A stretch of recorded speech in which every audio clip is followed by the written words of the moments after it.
Hello everyone, नमस्कार। हमारे YouTube channel में आपका हार्दिक स्वागत है। दोस्तों, महाशिवरात्रि के दिन दुर्लभ योग बन रहे हैं।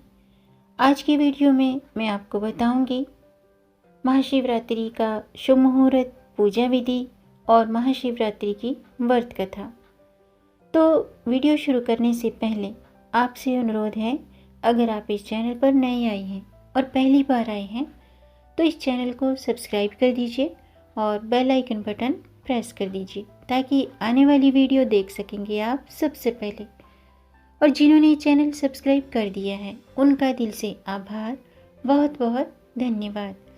दोस्तों, ये आपका अपना चैनल है, इस चैनल के साथ जुड़े रहिएगा और अपना प्यार देते रहिएगा और वीडियो को अंत तक ज़रूर देखिएगा ताकि कोई भी जानकारी छूट न जाए। तो आइए शुरू करते हैं। दोस्तों, फागुन महीने के कृष्ण पक्ष की चतुर्दशी को महाशिवरात्रि का व्रत किया जाता है। इस दिन भगवान शिव की पूजा से व्यक्ति को विशेष फलों की प्राप्ति होती है और सभी मनोकामनाएं पूर्ण होती हैं। चतुर्दशी तिथि 12 मार्च दोपहर 3:03 तक ही रहेगी। इस बार चतुर्दशी तिथि में रात्रि का समय 11 मार्च ही रहेगा और शिवरात्रि की रात के समय चतुर्दशी तिथि का अधिक महत्व है, क्योंकि शिवरात्रि का अर्थ ही शिव की रात्रि है और चतुर्दशी तिथि पूरी रात रहेगी। लिहाजा महाशिवरात्रि का व्रत 11 मार्च को किया जाएगा। इस दिन भगवान शिव की पूजा से व्यक्ति को विशेष फलों की प्राप्ति होती है। आइए अब जानते हैं कि महाशिवरात्रि को दुर्लभ योग कौन से हैं। 11 मार्च सुबह 9:24 तक शिव योग रहेगा। इसके बाद सिद्ध योग लग जाएगा, जो कि 12 मार्च सुबह 8:29 तक रहेगा। शिव योग में किए गए सभी मंत्र और पूजा शुभ फलदायक होते हैं। इसके साथ ही रात के 9:45 तक घनिष्ठा नक्षत्र रहेगा। अब जानते हैं महाशिवरात्रि का शुभ मुहूर्त। महाशिवरात्रि तिथि 11 मार्च को है। महानिशित काल 11 मार्च रात के 11:44 से रात के 12:33 तक है। निशित काल पूजा मुहूर्त है 11 मार्च देर रात 12:06 से 12:55 तक। अवधि 48 मिनट की है। महाशिवरात्रि पारण मुहूर्त है 12 मार्च सुबह 6:36 से 6 सेकंड से दोपहर 3:04 32 सेकंड तक। चतुर्दशी तिथि शुरू होगी 11 मार्च दोपहर 2:39 पर और चतुर्दशी तिथि समाप्त होगी 12 मार्च दोपहर 3:03 पर। अब जानते हैं महाशिवरात्रि की पूजा विधि। दोस्तों, शिवरात्रि के दिन सबसे पहले चंदन के लेप से आरंभ करें। चंदन के लेप से आरंभ कर सभी उपचारों के साथ भगवान शिव की पूजा करनी चाहिए, रुद्राभिषेक करना चाहिए। साथ ही पंचामृत से, पंच चीज़ों से पंचामृत बनता है, पंचामृत से शिवलिंग को स्नान कराना चाहिए और इसके बाद ओम नमः शिवाय इस मंत्र का जाप करना चाहिए।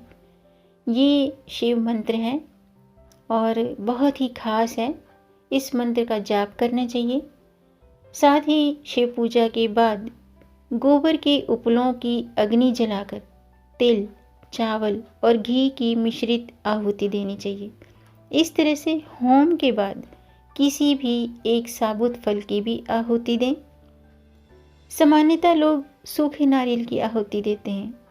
व्यक्ति यह व्रत करके ब्राह्मणों को खाना खिलाकर और दीपदान करके मनचाहा फल प्राप्त कर सकता है। दोस्तों, शिवरात्रि की पूजा विधि के विषय में भी अलग अलग मत हैं।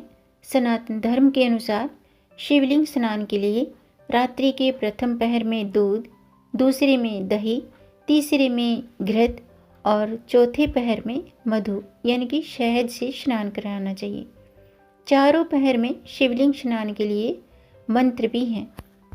मंत्र इस प्रकार हैं। प्रथम पहर में ह्रीं ईशानाय नमः, दूसरे पहर में ह्रीं अघोराय नमः। तीसरे प्रहर में ह्रीं वाम देवाय नमः। चौथे प्रहर में ह्रीं सघो जाताय नमः।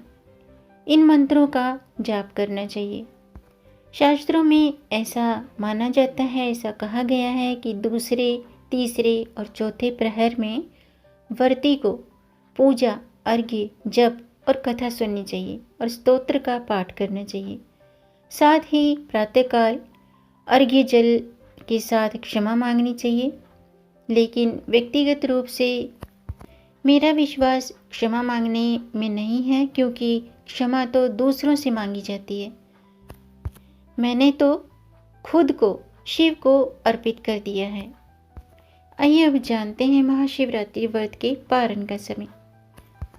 यदि चतुर्दशी तिथि रात्रि के तीनों प्रहरों के पूर्व ही समाप्त हो जाए तो पारण तिथि के अंत में करना चाहिए, और यदि वह तीनों प्रहरों से आगे चली जाए तो उसके बीच में ही सूर्योदय के समय पारण करना चाहिए। जबकि निर्णय सिंधु के अनुसार यदि चतुर्दशी तिथि रात्रि के 3 प्रहरों के पहले ही समाप्त हो जाए तो पारण चतुर्दशी के बीच में ही होना चाहिए, न कि उसके अंत में। दोस्तों, महाशिवरात्रि को लेकर कई मान्यताएं हैं।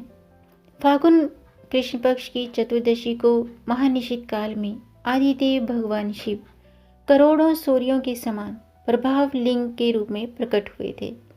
जबकि कई जगह पर माना जाता है कि इस दिन भगवान शिव और माता पार्वती का विवाह हुआ था। गरुड़ पुराण और स्कंद पुराण, पद्म पुराण, इनमें शिवरात्रि का वर्णन मिलता है।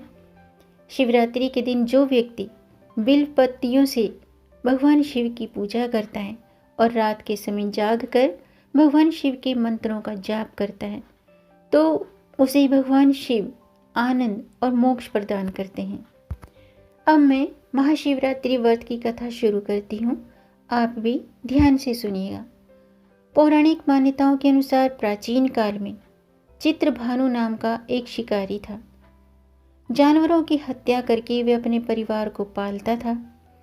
वह एक साहूकार का कर्जदार था, लेकिन उसका ऋण समय पर न चुका सका। वो क्रोधित साहूकार ने शिकारी को शिव मठ में बंदी बना लिया। संयोग से उस दिन शिवरात्रि थी। शिकारी ध्यानमग्न होकर शिव संबंधी धार्मिक बातें सुनता रहा। चतुर्दशी को उसने शिवरात्रि व्रत की कथा भी सुनी। शाम होते ही साहूकार ने उसे अपने पास बुलाया और ऋण चुकाने के विषय में बात कही। शिकारी अगले दिन सारा ऋण लौटा देने का वचन देकर बंधन से छूट गया। अपनी दिनचर्या की भांति वह जंगल में शिकार के लिए निकला, लेकिन दिन भर बंदी गृह में रहने के कारण वो भूख प्यास से व्याकुल था। शिकार खोजता हुआ वह बहुत दूर निकल गया। जब अंधकार हो गया, यानी कि शाम हो गई, तो उसने विचार किया कि रात जंगल में ही बितानी पड़ेगी। वह एक तालाब के किनारे एक पेड़ पर चढ़कर रात बीतने का इंतजार करने लगा। बिल वृक्ष के नीचे शिवलिंग था, यानी कि जिस वृक्ष पर वो बैठकर रात बिता रहा था वो बेल का पेड़ था, और उसके नीचे शिवलिंग था जो बिल पत्रों से ढका हुआ था। शिकारी को उसका पता न चला। पड़ाव बनाते समय उसने जो टहनियाँ तोड़ी वे संयोग से शिवलिंग पर गिरती चली गई। इस प्रकार दिन भर भूखे प्यासे शिकारी का व्रत हो गया और शिवलिंग पर बिलपत्र भी चढ़ गई। एक पहर रात्रि बीत जाने के बाद एक गर्भिणी हिरनी तालाब पर पानी पीने पहुंची। शिकारी ने धनुष पर तीर चढ़ाया। ज्यों ही प्रत्यंचा खींची, हिरनी बोली, मैं गर्भिणी हूँ, शीघ्र ही प्रसव करूँगी। तुम एक साथ 2 जीवों की हत्या करोगे जो ठीक नहीं है। मैं बच्चे को जन्म देकर शीघ्र ही तुम्हारे समक्ष प्रस्तुत हो जाऊंगी, तब मुझे मार लेना। शिकारी ने प्रतीक्षा ढीली कर दी और हिरनी जंगली झाड़ियों में छुप गई। प्रत्यंचा चढ़ाने पर ढीली करने के वक्त उसके हाथ से कुछ बिलपत्र अनायास ही छूटकर शिवलिंग पर फिर गिर गए। इस प्रकार उसे अनजाने में ही प्रथम पहर का पूजन भी संपन्न हो गया। कुछ ही देर बाद एक और हिरनी उधर से निकली। शिकारी की प्रसन्नता का ठिकाना न रहा। समीप आने पर उसने धनुष पर बाण चढ़ाया।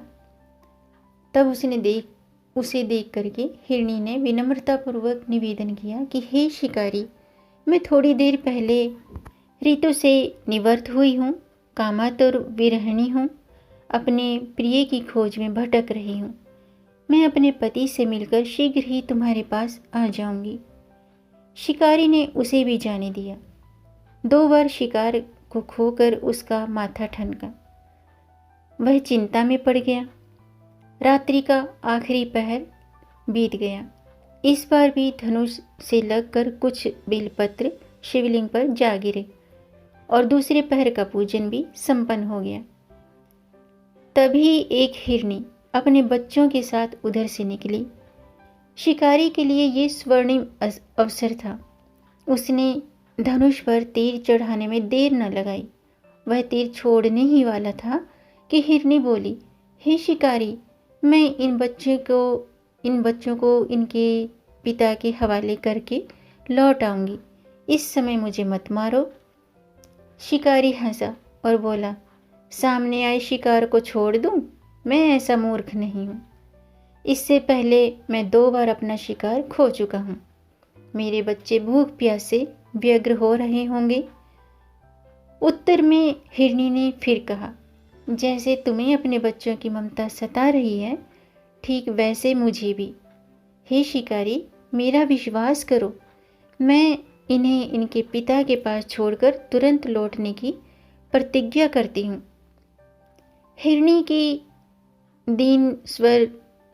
का दीन स्वर सुनकर शिकारी को उस पर दया आ गई। उसने उस मृगी को, उस हिरनी को भी जाने दिया।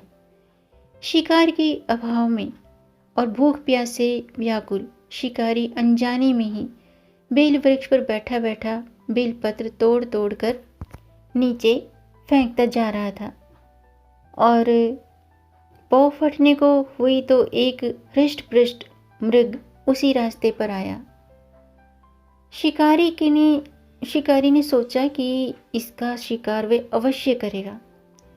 शिकारी की तनी प्रत्यंचा देखकर मृग विनीत स्वर में बोला, हे शिकारी, यदि तुमने मुझसे पहले आने वाली 3 मृगियों को, 3 हिरनियों को और उनके छोटे छोटे बच्चों को मार डाला है, तो मुझे भी मारने में विलंब न करो, ताकि मुझे उनके वियोग में एक क्षण भी दुख सहना न पड़े। मैं उन हिरनियों का पति हूँ। यदि तुमने उन्हें जीवन दान दिया है, तो मुझे भी कुछ क्षण का जीवन देने की कृपा करो। मैं उनसे मिलकर तुम्हारे समक्ष उपस्थित हो जाऊंगा। मृग की बात सुनते ही शिकारी के सामने पूरी रात की घटना चक्र घूम गया। उसने सारी कथा मृग को सुना दी। तब मृग ने कहा, मेरी 3 पत्नियां जिस प्रकार प्रतिज्ञाबद्ध होकर गई हैं, मेरी मृत्यु से अपने धर्म का पालन नहीं कर पाएंगी। इसलिए जैसे तुमने उन्हें विश्वास पात्र मानकर छोड़ा है, वैसे ही मुझे भी जाने दो। मैं उन सब के साथ तुम्हारे सामने शीघ्र ही उपस्थित होता हूँ। शिकारी ने उसे भी जाने दिया। इस प्रकार सुबह हो गई। उपवास, रात्रि जागरण और शिवलिंग पर बेलपत्र चढ़ने से अनजाने में ही शिवरात्रि की पूजा पूर्ण हो गई। पर अनजाने में की हुई पूजन का परिणाम उसे तत्काल मिला। शिकारी का हिंसक हृदय निर्मल हो गया। उसका जो हृदय था वो हिंसक था और वो निर्मल हो गया। उसमें भगवत शक्ति का वास हो गया। थोड़ी ही देर बाद वह मृग अपने परिवार शिकारी के समक्ष उपस्थित हो गया ताकि वह उनका शिकार कर सके। किंतु जंगली पशुओं की ऐसी सत्यता ऐसी सच्चाई, सात्विकता और सामूहिक प्रेम भावना देखकर शिकारी को बड़ी ग्लानि हुई। उसने मृग परिवार को जीवन दान दे दिया। अनजाने में शिवरात्रि के व्रत का पालन करने पर भी शिकारी को मोक्ष की प्राप्ति हुई और शिवजी की कृपा से ही अपने इस जन्म में राजा चित्रभानु अपने पिछले जन्म को याद रख पाए और महाशिवरात्रि के महत्व को जानकर उसका अगले जन्म में भी पालन कर पाए। ये थी महाशिवरात्रि व्रत की कथा। तो आज के लिए बस इतना ही दोस्तों। उम्मीद है आपको ये जानकारी पसंद आई होगी। अगर आपको ये जानकारी अच्छी लगी हो तो आप इसे लाइक करें, ज़्यादा से ज़्यादा शेयर करें, ताकि इस जानकारी से जब औरों को लाभ होगा तो आपको भी पुण्य की प्राप्ति होगी। और अगर आपका कोई प्रश्न है या कोई सुझाव है तो कमेंट बॉक्स में ज़रूर लिखिएगा। मेरे चैनल को सब्सक्राइब जरूर कीजिएगा ताकि आने वाली वीडियो देख सकेंगे आप सबसे पहले। और वीडियो को अंत तक देखने के लिए आपका बहुत बहुत धन्यवाद। मिलेंगे नई जानकारी के साथ, तब तक आप खुश रहें, स्वस्थ रहें, अपना ख्याल रखें और अपनों का भी ख्याल रखिएगा। जय श्री हरि, हर हर महादेव। महाशिवरात्रि की आप सबको हार्दिक शुभकामनाएं।